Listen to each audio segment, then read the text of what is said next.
Hello guys, welcome to Vyas academy online classes. Sanskrit विषय के अंदर हम ग्रामर का अध्ययन कर रहे हैं, जिसमें हम समास प्रकरण के बारे में पढ़ रहे हैं। समास प्रकरण के बारे में मैंने आपको उसकी डेफिनेशन, उसके भेदों के बारे में बताया था। और अगला हमारा जो भेद है 5वें नंबर पर बहुब्रीहि समास के बारे में आप इस वीडियो में देखेंगे। जैसा कि आप देख सकते हैं, इसकी परिभाषा मैंने लिखी है, अन्य पदार्थों प्रधानो बहुब्रीहि। शब्द से स्पष्ट है, अन्य यानी कि दूसरा, अलग, पदार्थ यानी कि कोई भी संज्ञा, सर्वनाम या कोई भी वस्तु ले सकते हो, प्रधान होते हैं किसमें? बहुब्रीहि समास में।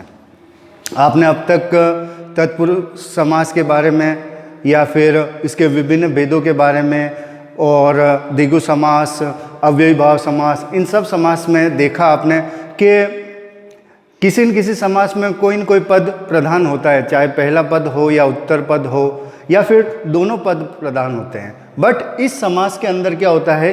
अन्य पदार्थ प्रधान होता है, न तो पहला पद न ही उत्तर पद। दोनों का कोई मतलब नहीं होता है, इन दोनों से ही तीसरा पद सामने आता है, वहाँ पर बहुब्रीहि समास कहलाता है। जैसा कि आप देख सकते हैं, यहाँ पर मैंने इसकी डेफिनेशन लिखी है, परिभाषा लिखी है कि जिस समास में न तो पूर्व पद और न ही उत्तर पद, न तो पहला पद और न ही दूसरा पद प्रधान होता है, अपितु दोनों पद मिलकर किसी अन्य तीसरे पद का बोध कराते हैं या तीसरा पद बताते हैं, वहाँ हम बहुब्रीहि समास को प्रयोग करते हैं और वहाँ पर बहुब्रीहि समास होता है। अब इसकी एक विशेषता और है, कैसी? कि समस्त पद का अर्थ अन्य पद के विशेषण के रूप में होता है।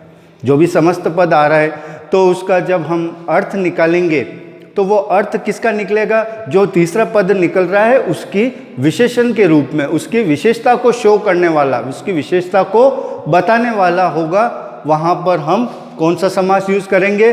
बहुब्रीहि समास का प्रयोग करेंगे। तो इस प्रकार से यहाँ पर बहुब्रीहि समास के बारे में आपको वापस बता देता हूँ कि जिसमें न तो पहला पद और न ही दूसरा पद बल्कि अन्य तीसरा पद सामने आता है, तीसरा अर्थ निकल के बाहर आता है, वहाँ पर हम बहुब्रीहि समास का प्रयोग करते हैं। यहाँ पर देख सकते हैं, मैंने एक एग्जाम्पल लिखा, पीतम अम्रम यस्य स, पीला वस्त्र है जिसका। ठीक है, अब हम इसका जब समस्त करेंगे इसको तो पीताम्बर होगा, लेकिन इसका तीसरा अर्थ निकल रहा है विष्णु, क्योंकि विष्णु पीले वस्त्र धारण करते हैं। तो इस प्रकार से पीले वस्त्र है जिसके, कौन? विष्णु। तो विष्णु क्या हो गया? तीसरा पद हो गया। यहाँ पर न तो पीतम प्रधान है न ही अम्रम प्रधान है। ठीक है, जबकि प्रधान क्या हो रहा है? विष्णु। और पीताम्बर उसकी विशेषता हो गई। तो इस प्रकार से हमने इसके एग्जाम्पल को देखा। अब यहाँ पर एक चीज़ और कि इसके 4 रूप चलते हैं। बहुब्रीहि समास के अंतर्गत इसके 4 रूप चलते हैं। कौन कौन से? सबसे पहले समानाधिकरण। समानाधिकरण बहुब्रीहि वह समास होता है जिसमें दोनों पद की विभक्ति जो होती है वो समान होती है। किस तरह से? देख सकते हैं, 10 आननानि यस्य स दशानन। ठीक है, 10 मुख है जिसके, वो है दशानन। और दशानन आप सब जानते हैं, रावण को कहा जाता है। चत्वारि मुखानि यस्य स, 4 मुख है जिसके, जिसका मतलब होता है चतुर्मुख।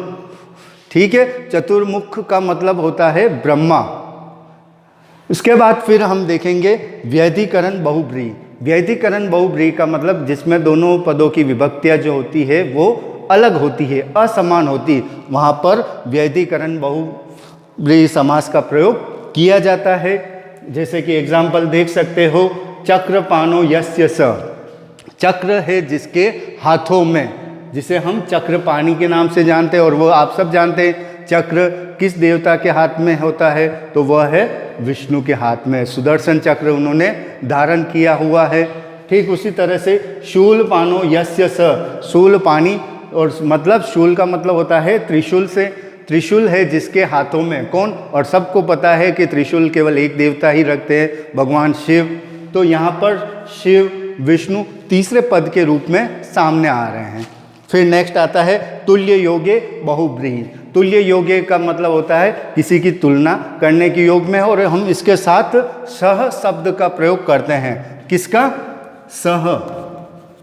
ठीक है, जैसा कि यहाँ पर एग्जाम्पल मैंने लिखा हुआ है, आदरेन सह विद्यमान, यानी कि सादरम, यानी कि आदर के साथ, आदर के सहित। ठीक है, तो इस प्रकार से हमने इसके ये तीनों रूप देखे। चौथा रूप उपमानवाचक बहुब्रीहि। उपमानवाचक का मतलब हम जब किसी संज्ञा को किसी दूसरी शब्द की उपमा देते हैं तो वहाँ पर हम उपमानवाचक बहुब्रीहि शब्द समास का प्रयोग करते हैं। जैसे कि देख सकते हैं आप, यहाँ पर मैंने एग्जाम्पल भी लिखा है कि चंद्र इव मुखम यस्या सा, यानी कि चंद्रमा के समान मुख है जिसका वह, तो वह तो क्या कहलाएगी? चंद्रमुखी, यानी कि उसके वो संज्ञा उसको उपमा किसकी दी गई है? चंद्रमा के सुंदरता की उपमा उसको दी गई है कि उसका मुखड़ा कैसा है? चंद्रमा के मुखड़े के समान उसका मुख है। तो इस प्रकार से हमने यहाँ पर बहुब्रीहि समास के बारे में देखा। ठीक है, उसके रूपों के बारे में देखा, उसकी परिभाषा देखी। एक बार वापस बता दूंगा मैं आपको कि बहुब्रीहि समास के अंदर अन्य पदार्थ जो होता है, अन्य अर्थ होता है, वह प्रधान होता है, न कि पहला पद और न ही दूसरा पद। तो इस प्रकार से हम इसके आधार पर बहुब्रीहि समास की पहचान कर सकते हैं। आई होप आपको ये वीडियो पसंद आया होगा। नेक्स्ट वीडियो में मैं समास का जो अगला भेद है तत्पुरुष समास, उसके बारे में एक्सप्लेन करूंगा। तब तक के लिए धन्यवाद। Thank you very much.